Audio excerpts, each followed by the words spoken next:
In today's episode of Bachelor Cooking, we're making French toast.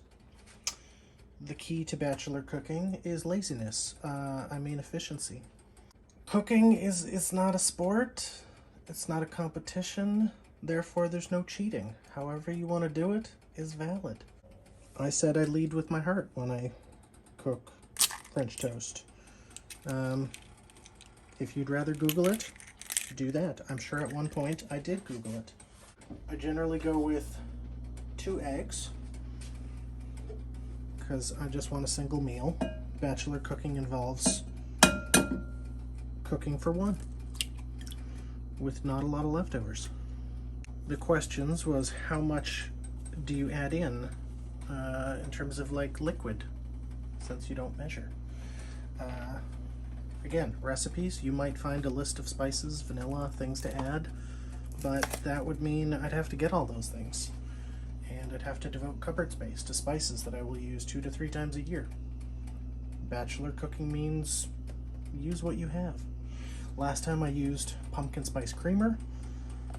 This time, for all you Americans, eggnog. And again, I just kind of wing it. I roughly know the consistency I'm looking for. Why bother using a whisk when a fork will work? Butter, gonna need some of that. Again, whatever feels like a good amount to get the pan coated. It's probably more than I needed, but you know what? Follow your heart. Apparently stale bread is actually better for French toast, so advantage to people who don't eat your bread in a timely manner. You can use whatever you have. Again, most of the recipes say white bread. I happen to have a stale loaf of whole wheat. Oh, actually, I did Google this ahead of time, and one thing they did recommend was salt. Apparently it makes it less eggy, so I will do that. Much like how I do my dishes with French toast, you just let it soak for a little bit, and it does the work for you.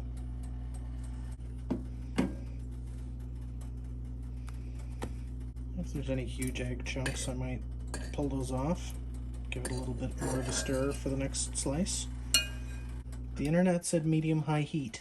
I'm going like just below medium. I'm already getting the butter smoking a little bit, so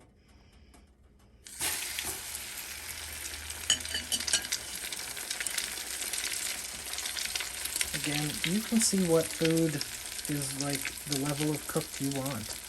So as long as you're not cooking something like chicken where it's important to, avoid food poisoning, you're fine.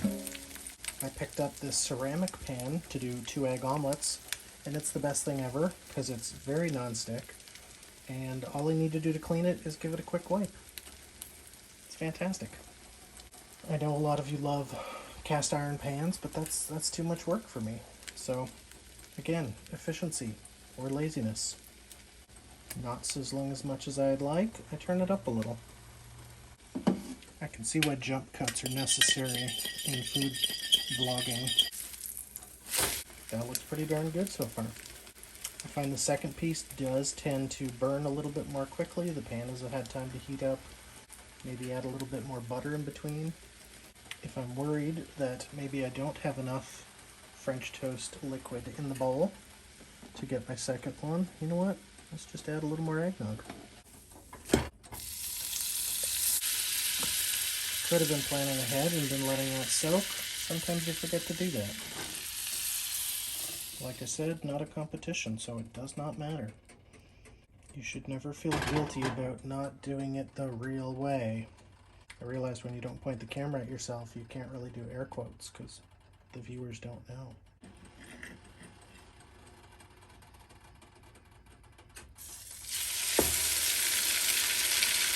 Sometimes you might get 3 pieces worth of French toast out of a batch. Maybe you're not sure if that's enough to do a whole piece. Well, maybe I'll throw in the heel and I'll just do like one side. Doesn't have to be perfect. This side definitely browned up a little quicker than the last one. I can sympathize with ASM artists Someone across the street from me is using a literal chainsaw right now, and I'm not sure if you can hear it or not.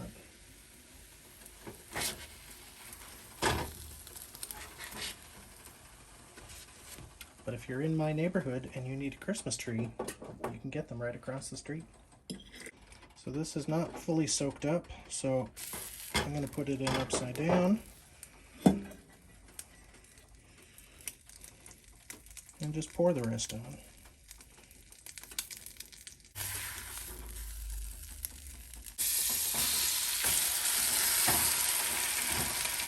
Keeping your butter container this close to a burner, not wise. It's starting to melt.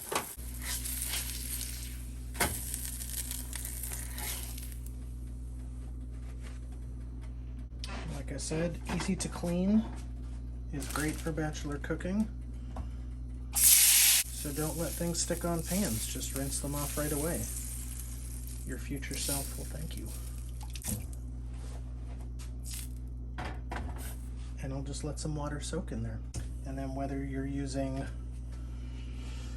cheap knockoff syrup or real maple syrup, up to you. Whatever you like is what's better. Don't let anyone tell you otherwise. Well, I hope you've enjoyed the first and possibly only episode of Bachelor Cooking.